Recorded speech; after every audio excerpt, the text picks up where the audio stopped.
From filmmaker Jim Isaac comes the infamous 10th entry in the beloved but much debated Friday the 13th franchise, featuring a story that seemingly has nothing to do with the previous installments, especially that of Jason Goes to Hell, and seeing our hockey-masked hero, Jason Voorhees, conquering the far reaches of space. Let's take a look at Jason X.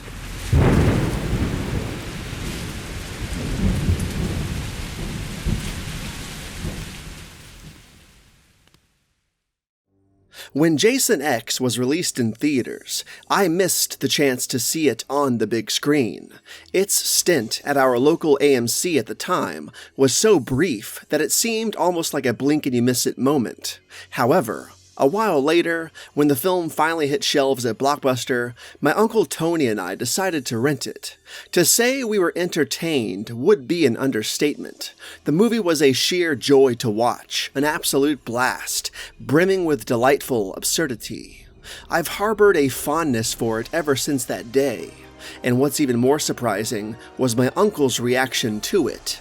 Typically not a fan of slasher films, let alone the Friday the 13th franchise, he was utterly captivated by its memorably cheesy, hilarious, and exaggerated moments. To me, this movie is so endearingly over the top that it's virtually impossible not to love, or at least be entertained by.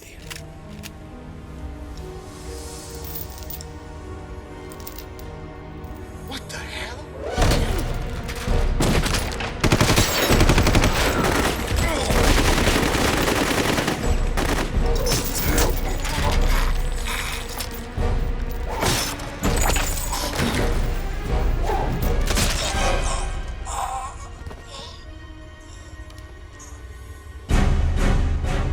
In Jason X, the infamous killer, Jason Voorhees, is captured and cryogenically frozen at the Crystal Lake Research Facility. Centuries later, in the year 2455, a group of students on a field trip to the now abandoned planet of Earth discover the frozen hockey-masked madman and inadvertently thaw him out aboard their spaceship. Once awakened, Jason Voorhees resumes his murderous spree, adapting to the new futuristic environment and even undergoing a robotic transformation. The crew must then scramble to survive and stop him before reaching their home on a distant space colony. But how can anybody defeat something as mean and unstoppable and relentless as Uber Jason? Fight! Guys! It's okay, he just wanted his machete back! Whew! In the late 1990s, well after the release of Jason Goes to Hell, and as the progress on Freddy vs. Jason continued to lag, Jim Isaac and Sean S. Cunningham initiated the development of Jason X to maintain fan engagement with the Friday the 13th franchise until the crossover movie eventually materialized. If and when, that is. Todd Farmer, who also portrays Dallas in Jason X, brainstormed various scenarios for Jason before ultimately proposing a space-themed horror movie, drawing inspiration, of course, from Alien.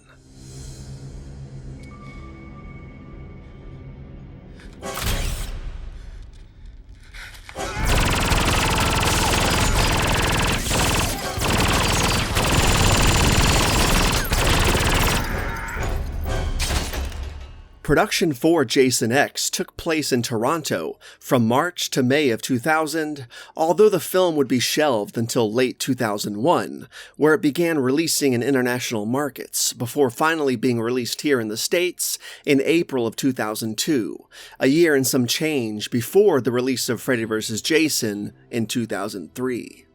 Harry Manfredini returned to the franchise yet again to compose the score for Jason X, and, like the music of Jason Goes to Hell, and while I dig certain compositions within said score, the music often just sounds too synthesized and too cheesy, in ways I don't particularly find all that appealing to the ear.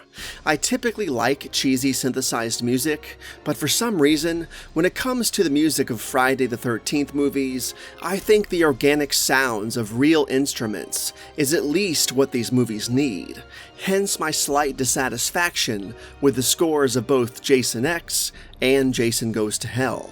Not terrible music in any way, shape, or form, just not one of my favorite scores of the franchise. Not by far. His unique ability to regenerate lost and damaged tissue, I mean, it cries out for more research. And you're willing to risk the deaths of innocent civilians if he escapes? Yes.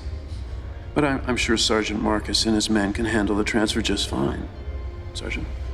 Everything's under control, man.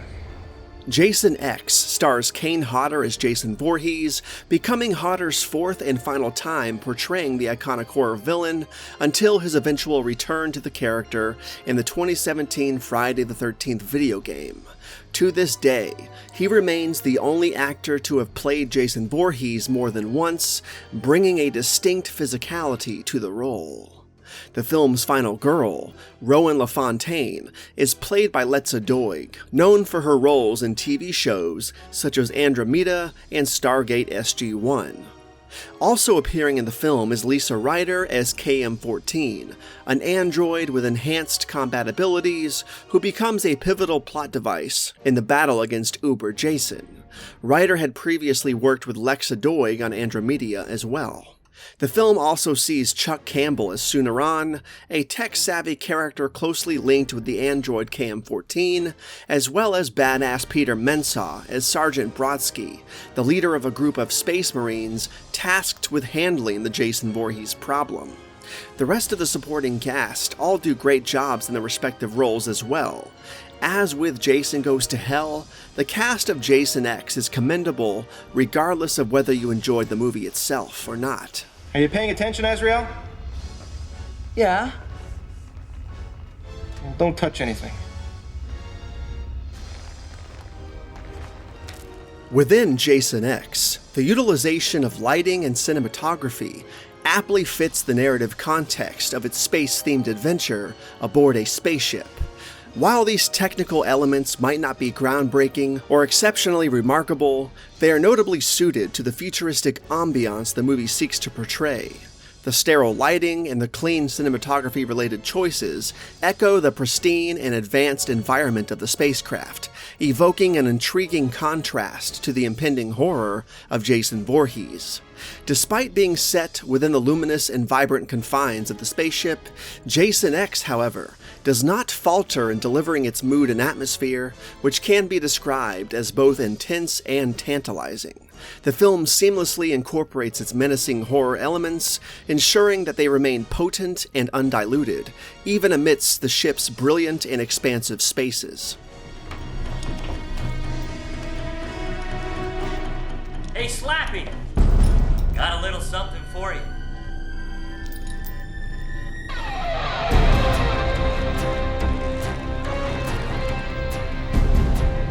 Oh, wow. Gave her an upload.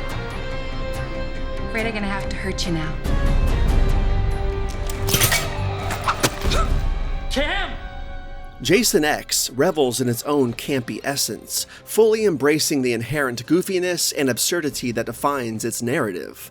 What sets the movie apart is its unabashed acceptance of its own identity, refusing to shy away from its unique blend of humor and horror. Amidst the comical undertones, Kane Hodder's portrayal of both classic Jason and the evolved Uber Jason is a standout, serving as a testament to his acting prowess. His unwavering portrayal of Jason's relentless nature ensures that the character's menacing core remains intact, irrespective of the film's zany comedic moments. This intricate balance of humor and horror makes Jason X an unforgettable installment in the overall franchise, loved by many for its daring originality. I said pause play. He's not pausing. Yeah, no kidding. I think we need to reboot. Ah!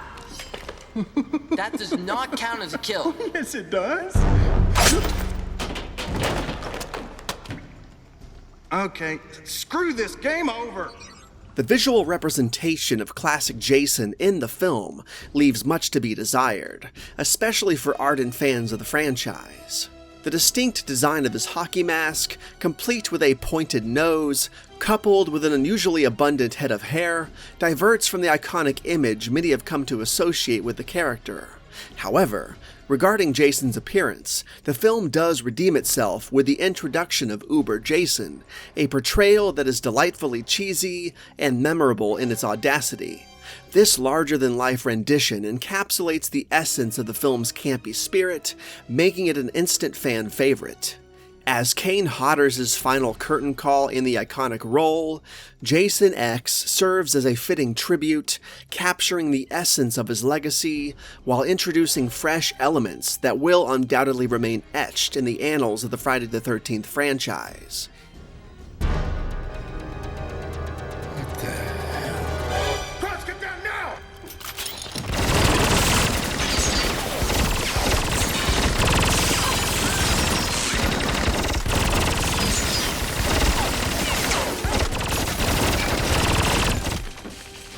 The kills on display in this movie are excellent as well. I mean, some of the franchise's most original and innovative kills are on display within Jason X. The cryogenically frozen face being shattered against the counter, the giant screw, the girl being sucked out of the spaceship a la Alien Resurrection, and the return of the infamous sleeping bag kill, among many other creative deaths in the movie. It really gets no better than Jason X. Where are you, damn it?